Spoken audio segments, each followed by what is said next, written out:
Hello everybody, my name is Brandon. Welcome back to the channel. I'm here today with my October 2020 book wrap-up. So I know we are now in the month of December, and frankly we're like halfway through almost already, which is ridiculous. But I never got around to talking about the books I finished in October, so I didn't want to let those kind of just go by the wayside. I wanted to take the time tonight and finally tell you guys my thoughts on everything I read in October.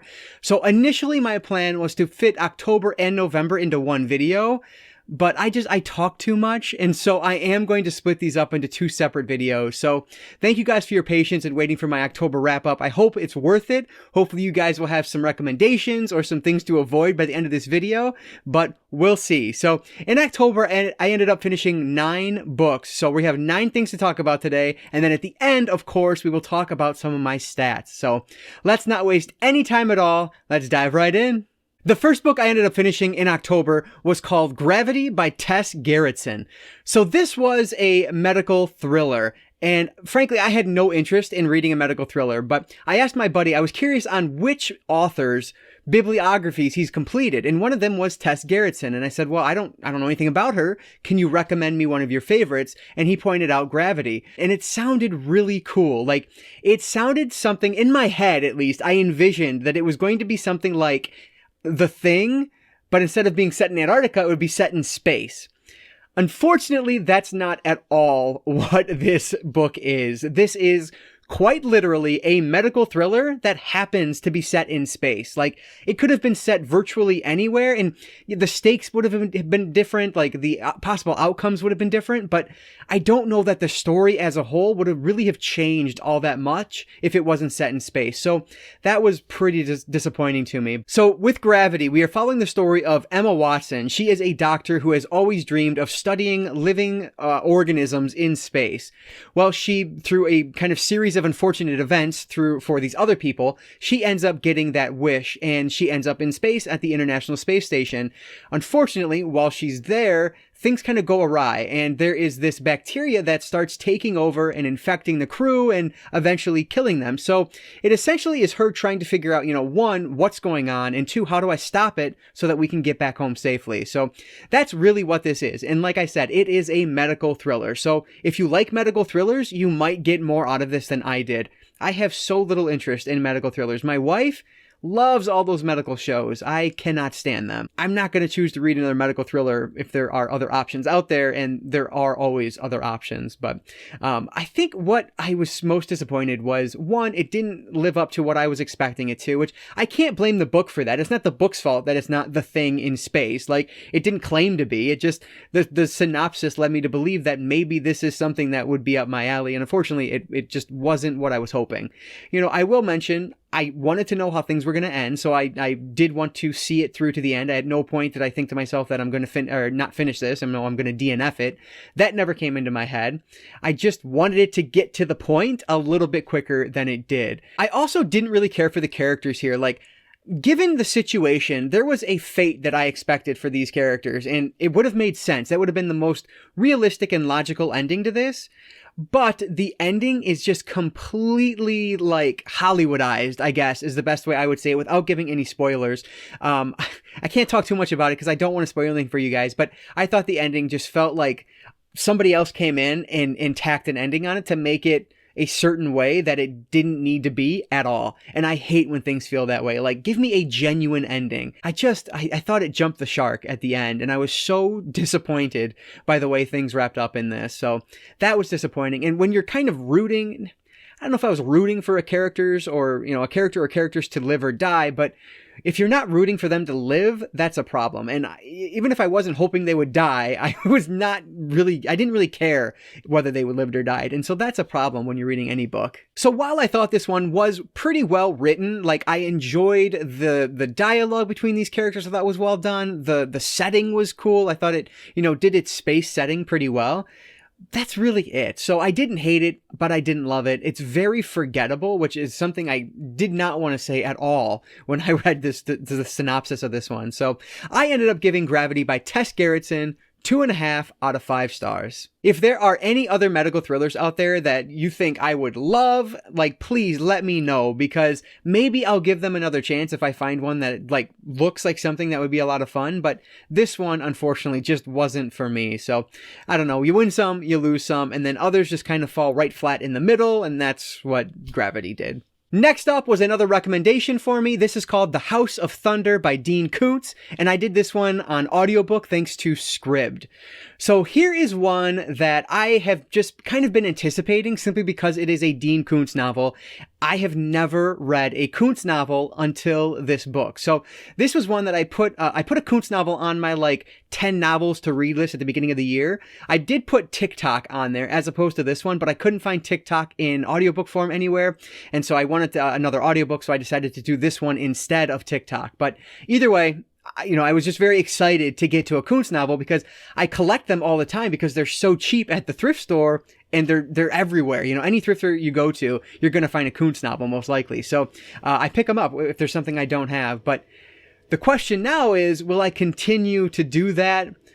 And unfortunately, I don't think I will, at least until I find something that I really enjoy by Koontz, because The House of Thunder, it's not a good book. So in House of Thunder, we are following our main character, Susan.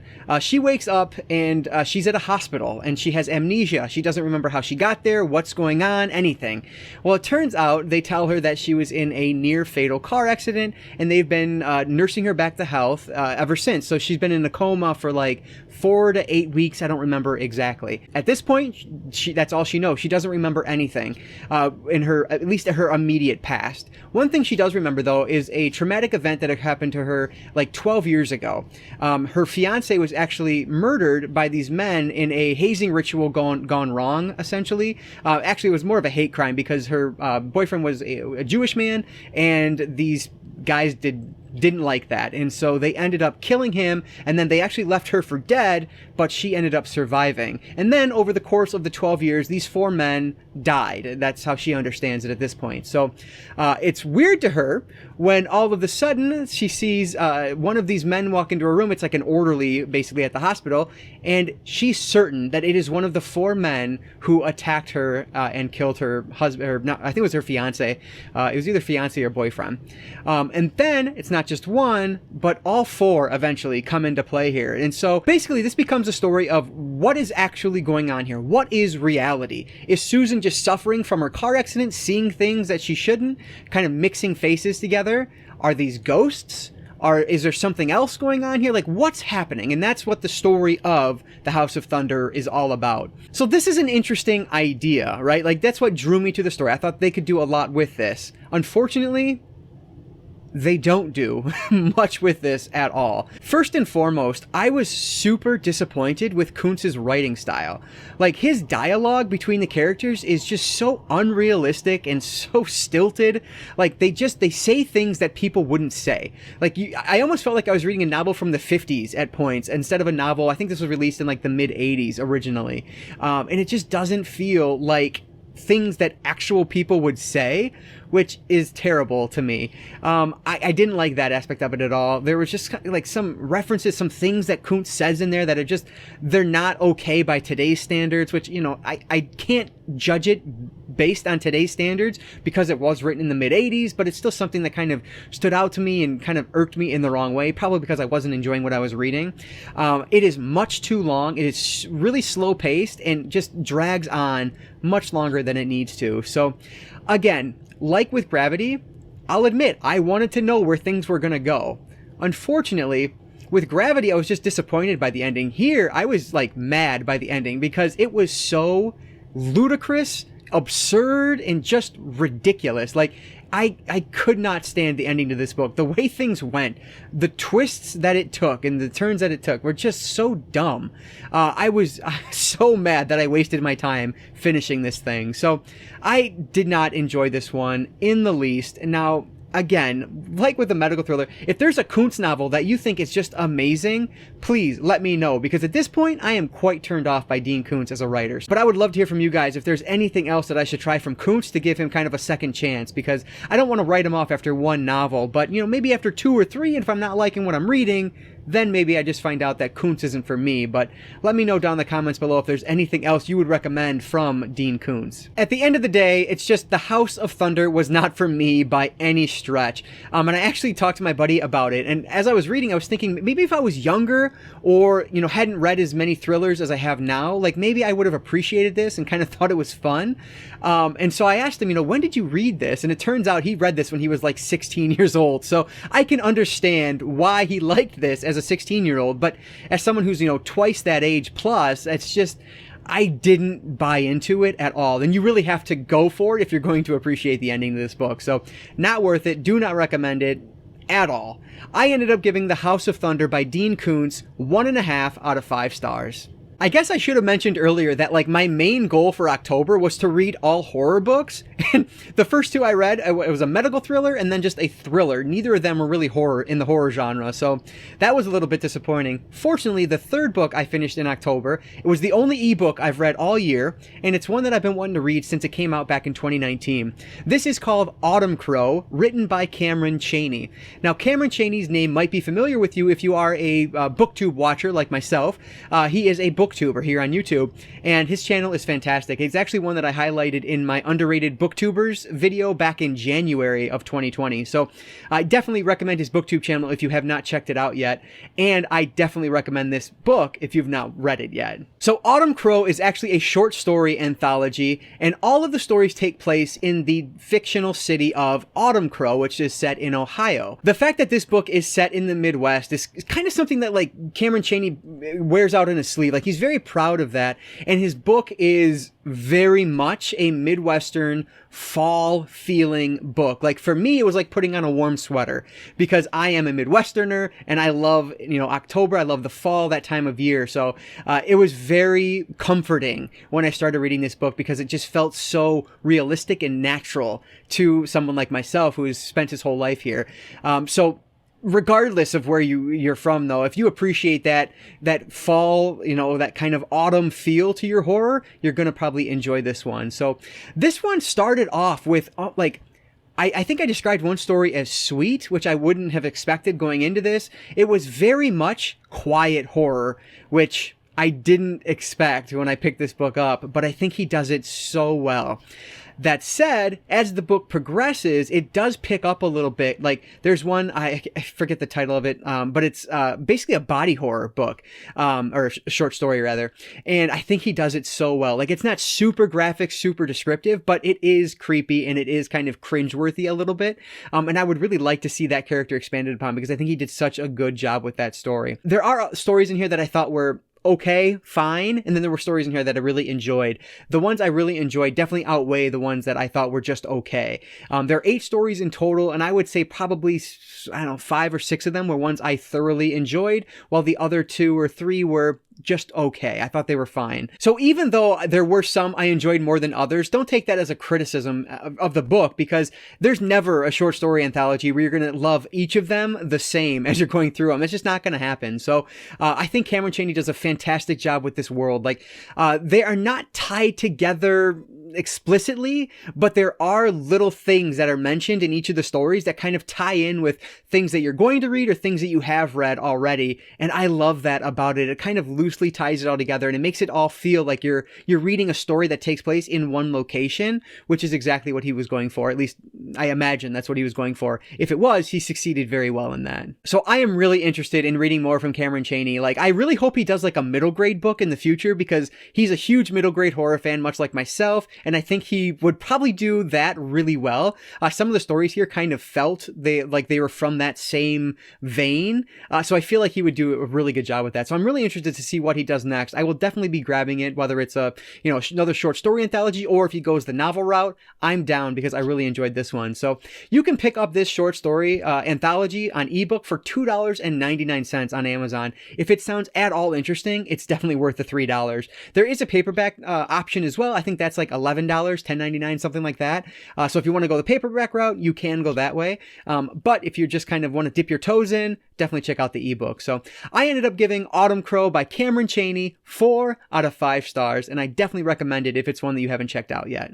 So I finally have one that I can hold up and show you guys. Unfortunately, I didn't read the physical version of this. I do own this one on Audible, so I did go the audiobook route with this one as well. But this is Alien, written by Alan Dean Foster. And I will say right off the top, though this is not the lowest rated book I'm going to talk about this month, it was probably my most disappointing read of the month. And not because it was bad, it's just because it was kind of unnecessary.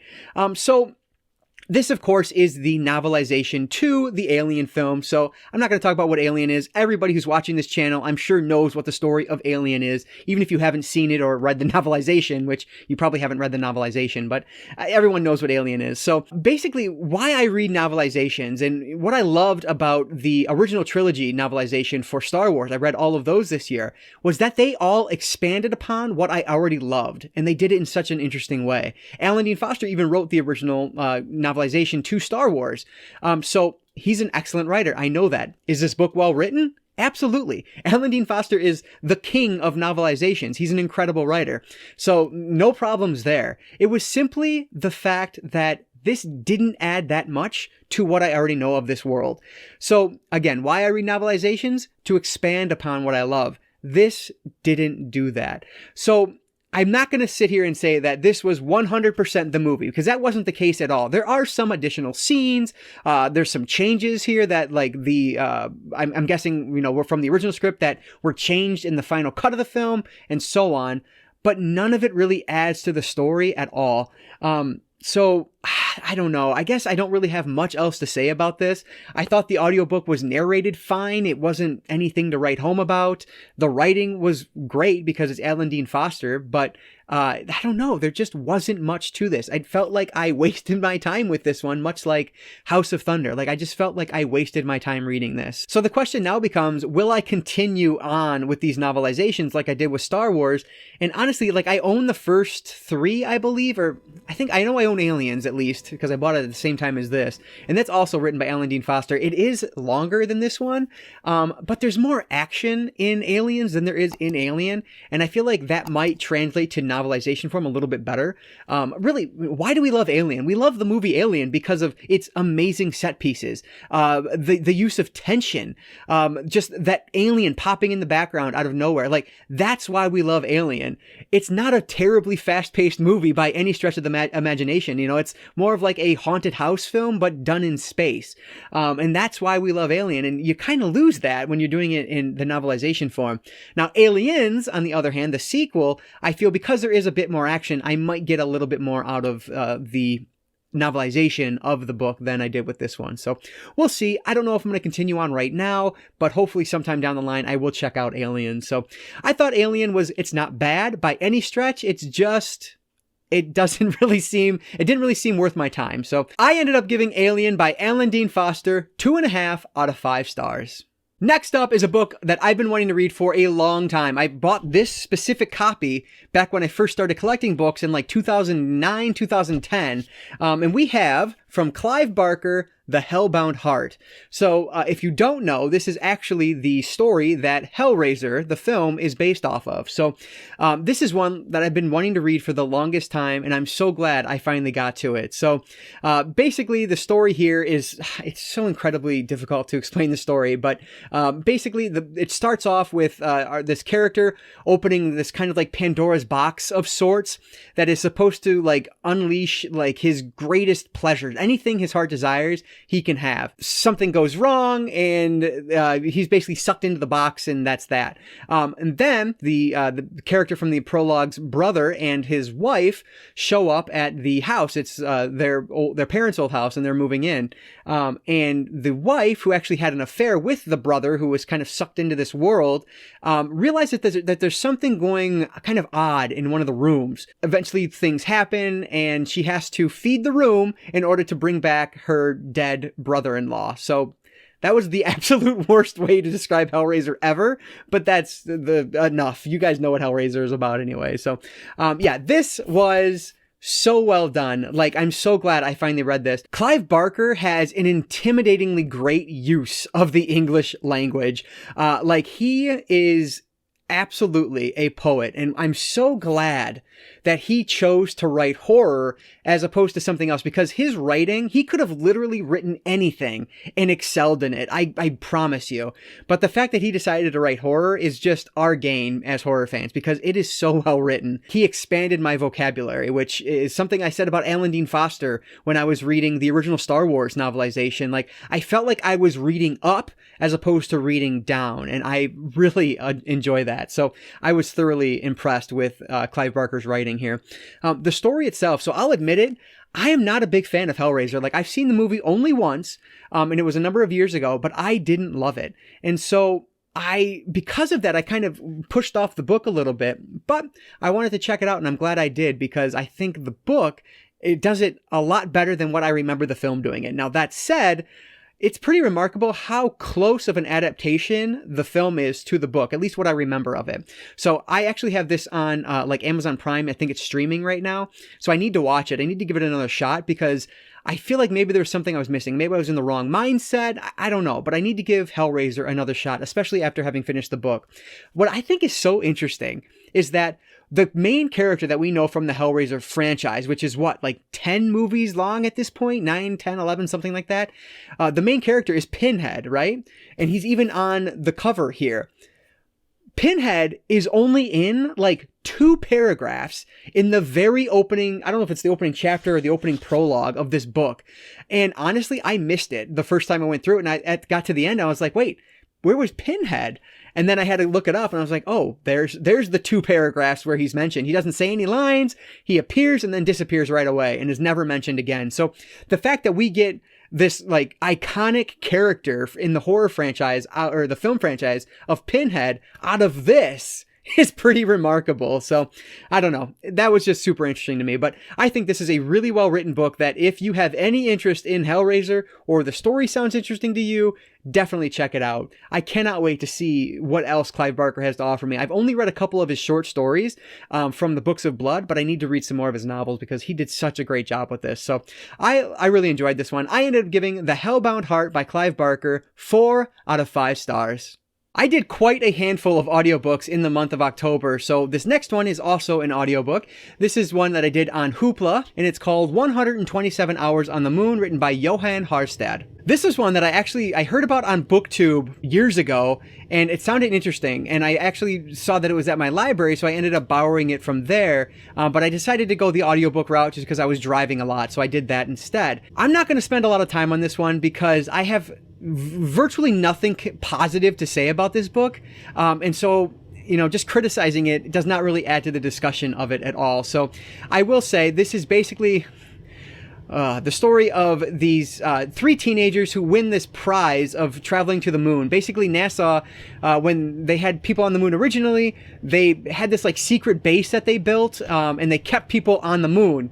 Something happened, weird things started happening, they died, but now, all these years later, they want to get back up there and kind of take it back over, I guess. But they're also going to start with this, like, new construction, I believe, or they've built this new construction. I don't know, it's all fuzzy at this point, but one thing that just killed me was that they were so worried about calling this new place, like, whatever it was, but number 2, as opposed to, because then people are going to ask, what happened to number 1? And it's just like, why don't you just name it something entirely different? And then you don't have to put a number on there. Like, that's literally the easiest fix in the world. And you don't have to have people asking questions. Like, it was just so stupid. And things like that are what got on my nerves so much with this book. The characters are completely unlikable. I don't think there's anybody I cared about in this. The story itself is just so disappointing because it's such a cool premise that could have been genuinely creepy and so well done, and it's just not at all. It's not scary, it's not creepy, it's not entertaining, it wasn't engaging. I did not like this book in the least. This is one that, frankly, I don't know why I finished it. Like, I was going to DNF it like 6 times throughout it. Every time I finished the session of listening, I wanted to DNF it because I was just hating it. But I decided, you know what, just keep going. You only have a couple more hours, just keep going and you'll get to the end. You can add it to your list of books that you've read this year and you'll be done with it. So that's what I did. I finished it for whatever reason. But yeah, this was not for me. I do not recommend this. There are no likable characters. The story goes virtually nowhere. What you think's going to happen is probably what's going to happen. Like these teenagers, literally, it seemed like they picked random names out of a hat to be these astronauts, right? And like, you have to go through so many, like, you have to fit physically, you have to be like this perfect fit physically, you have to be mentally perfectly fit, and these whiny teenagers were neither of those things, and they got a whopping 3 months to train to go to moon for a week. Like, okay, I said I'm not going to spend a lot of time. I'm not. I'm done. I did not like this one at all. Do not recommend it. I ended up giving 127 Hours on the Moon by Johann Harstad 1 out of 5 stars. And I'm going to move on. On to a sci-fi book that I did enjoy. We have Star Wars Galaxy of Fear, and this is book number 3, called Planet Plague, written by John Whitman. So this, I've talked about this series in the past. I've enjoyed everything I've read up to this point, and Planet Plague was no different. So I think this, it may have been my favorite of the bunch. It's hard to tell between the first and the third one, but I think number 2 was great as well. So I really enjoy this series. Basically with this one, Zach and Tosh are brother and sister main characters. They travel to this planet because Zach is actually sick. And so Hool, their uncle, takes him to a planet where he knows a doctor and he's supposed to be the best of the best. So it's one of his old friends. So he takes him to this planet to get help. Basically, as soon as they arrive, Tosh gets a message from one of her friends online who's kind of this like anonymous informant basically. And he tells her, hey, do not land on the planet that you've just landed on. Like, avoid it like the plague, pun intended. But it's too late at that point. So now she's trying to determine if her brother is actually trying to get the help he needs, or if the doctors are basically trying to hurt them. And then obviously it kind of expands from there, but that's the general idea. So we do get another cameo from our well-known characters. This time we get Wedge. I think it's Wedge Anchiles, I believe is his last name. And he is a X-Wing fighter pilot. And so he makes an appearance here, and he's a pretty big part of this story. And I love seeing that. Like, I love these cameos from these well-known characters. It makes it all feel like it's in the same world as all the other Star Wars books I've read and movies I've watched. So I love that about it. The story here works really well. I didn't see the ending coming. It's not like terribly shocking, but I think it led to it in a logical way that made sense. I really enjoyed it. Again, these characters, we get to know more about them in each and every book, and I think the more we get to know them, the more I like them. So Zach and Tosh are excellent characters. Hool is growing on me, even the uncle. Devi is their like babysitter robot. He's hilarious. So this is just a really well-written franchise or series that I'm really happy to continue. So Star Wars Galaxy of Fear, Planet Plague by John Whitman, I ended up giving 4 out of 5 stars. This next one I do own physically, of course, because it is a Goosebumps book, but I did listen to this one on audiobook, so I didn't even think about grabbing the physical copy. This one I did on Scribd as well, because they have a ton of Goosebumps books on there if you're interested in that. But this is Goosebumps, book number 7, Night of the Living Dummy, written by R.L. Stine. So this, of course, is probably one of the most infamous Goosebumps novels of all time, because it introduced the world to Slappy, who is essentially like the Goosebumps mascot at this point. He is kind of the one that you probably know from Goosebumps, even if you haven't read the books. Slappy is the reason, I always cite Night of the Living Dummy as the reason I got into horror as a kid. I loved this book series growing up, Goosebumps in general. I loved Night of the Living Dummy. And it's been, a handful of years since I read this one, and it was the week of Halloween, so I figured this would be perfect. I can listen to the audiobook on like my drive to, and then like a half of the drive back to, from my parents. So it's very quick to get through these. So very happy I listened to this one, but it always surprises me. So I don't want to give any spoilers, but it almost feels like Stine pulls a like Friday the 13th here, where if you are someone who knows of the series but has never actually spent time with it, with Friday the 13th, you have an idea of who the killer is based on everything you know. If you haven't seen, if you just have read about it or heard about it, you have an idea who the killer is. Kind of here, you have an idea who the antagonist is if you haven't read it. But they kind of throw things on its head a little bit, and you get that little cameo at the end that is like, oh, okay, and that's what kind of sparks the entire rest of the franchise. So Hopefully I described that well enough without giving spoilers, but if not, I will elaborate in the comments below if you have any questions on what I mean. But either way, I think this is an interesting story because it introduces the world to the now infamous Slappy. So basically we have our twin sisters here. They find a ventriloquist dummy in a dumpster. One of the twin sisters claims it and she names it Slappy. Well, she starts to train with it and learn how to, do ventriloquism pretty well, and starts booking like shows for smaller kids' parties and at school, things like that. While her other sister, her twin sister, gets jealous and decides she needs a dummy of her own. So she gets one. So now there's two dummies for these two twins, and then weird things start to happen, and it becomes, is it Slappy? Is it this other dummy? Is it the twins? Is it something else? What's going on? Who's doing these things? And that's what the story of Night of the Living Dummy is about. And, I will admit, I don't think this one holds up as well as I hoped it would, as well as I remembered it did. But I still enjoy this one. I think, it's very much a middle grade book. There are whiny 11-year-olds in here. Absolutely. That's just the way it goes. But I think this one's pretty good. I always forget how this one ends and how it goes. And so I texted my buddy right when I was done. I was like, oh, I totally forgot that X, Y, and Z happens here. And he's like, you say that literally every time you read it. And I was like, oh, you have a better memory than I do. But that's just the way it goes, I guess. So Night of the Living Dummy is fun. It's good, but it's not quite as great as I remembered it being. So I ended up giving Night of the Living Dummy by R.L. Stine 3.5 out of 5 stars. The last book I finished last month, and I think I finished this one like on Halloween, this was a graphic novel called Witches, and this is written by Scott Snyder, and then Jock Hollingsworth and Robbins are the artists behind it. So this is one that I've owned for so long, and I've heard great things about it. I think this is a Stephen King pull quote. Yeah, it's fabulous, a triumph. And so this was one I really wanted to always read. Witches tells the story of the Rooks family, and they something happens to them where they were living previously, and so they decide to leave and go to this new town,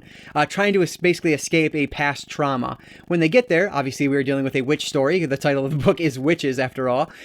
Things are not quite what they hoped they would be, and they end up, thinking that they might be in a worse position than they were originally. So that's kind of the story here. And I think the story is serviceable. I think it's good enough. But what I think is really special about this is the art style. Like, I'm just going to show that page there, and then I'm not going to show much else because I don't want to ruin it for you. But this art is some of the most genuinely creepy, scary, frightening stuff I have ever read. Like, it is so well done. And I'll be honest, like, the art would mean nothing if it had no story backing it up, but the story's just fine. Like, it does what it needs to do in order to make this art stand out as being so spectacular. It is just beautiful.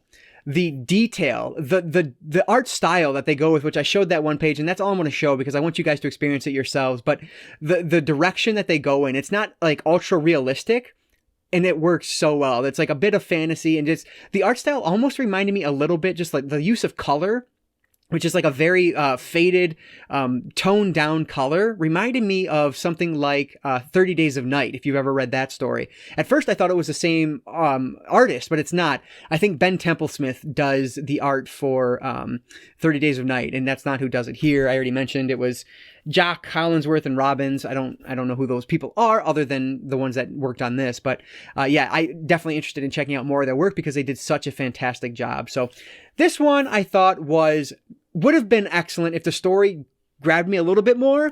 And I will mention this does have issues 1 through 6, which I guess is the complete story of Witches. So even though this is called Volume 1, you can see the 1 down there, there isn't a Volume 2. So I don't know if there was a Volume 2 planned and it just never happened or what. But either way, this is the entire story of Witches. So you're not missing out on anything. If you buy this, you have the whole thing.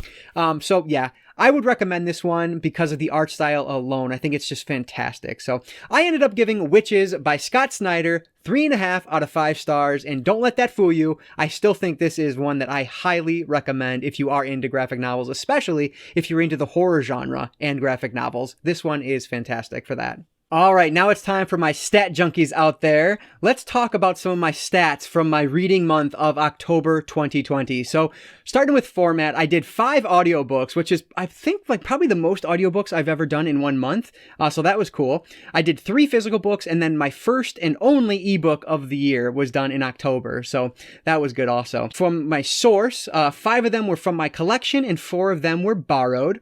The services I used, 4 of them from my physical collection, 2 of them from Hoopla, 2 from Scribd, and 1 from Audible. As for the audience, 6 of these were adult books, which is frankly unusual for me because I tend to stick toward middle grade more so than anything, but hey, I'm happy with that. 2 were middle grade and 1 would fall into young adult. That would be 127 Hours on the Moon. For genre, I hoped all of these would have fallen into the horror genre, but that wasn't the case. We have 5 horror though, so that's still good, and then 4 I would count as sci-fi. Now again, I should mention, like, I just count the main genre, so some could be sci-fi horror, but if it leans one way or the other, I would count it as whichever way it leans. It's just a personal opinion, of course. All right, so now for my page count, and I should mention I count every book, I count their page count. So if it is an audiobook, I go to Goodreads and find out whatever the most popular edition is in print form, and I'll count that page number. So in total, I read 2,130 pages, and then listening time, so this is strictly audiobooks, so from the 5 audiobooks, I listened to 40 hours and 35 minutes of audiobooks, which is really cool. So that is an average of 237 pages per book. So out of all 9 books, I would have had an average page count of 237. And then my average pages read per day is 69. So that's really good. As long as I'm over 50, I'm pretty happy with that number. So miscellaneous now. My average rating this month, and this is the lowest rating that I've gotten since I've started this, but it was 2.90. So not the best month, that's for sure. Average days it took me to complete a book was 6.67 days. I don't know why I track this, but it's interesting to me how long it takes me to finish a book. For November, that number is going to skyrocket. My highest rated book was a 4.0, and I rated, I think, 3 books at 4.0, and then my lowest rated book, of course, was 127 Hours on the Moon, which I gave 1 star, and I'm just ready to never talk about that book again. All right, so there is my October 2020 book wrap-up. I hope you guys enjoyed this. As you can see, it was not my best month in terms of loving everything I read in October, but it was one of my highest number of books read months, so with 9 of them, so that was really good. Like I mentioned, I was originally going to put my October and November together in one video, but as you can see, this video is plenty long enough, so I'm sure you're very pleased that I split them up. So expect to find my November wrap-up in the coming days. So let me know down in the comments below, have you guys read any of these books? Is there anything that I'm wrong about? Something that you agree with me on my rating? Let me know down there. I love having more conversations with you guys down in the comments, so please keep those comments coming. As always, if you guys did enjoy this video, please consider subscribing to Cinefessions here on YouTube, and if not, well, thank you anyway for watching this video. I really do appreciate that. And like I always say, I don't just talk books, I talk all things media, be it books, movies, video games, podcasts, graphic novels. If it's media related, I'm interested in it, and if you are too, you might consider subscribing. Alright guys, so that's going to do it for today. I just want to say thank you all so much for watching, and I'll catch you next time.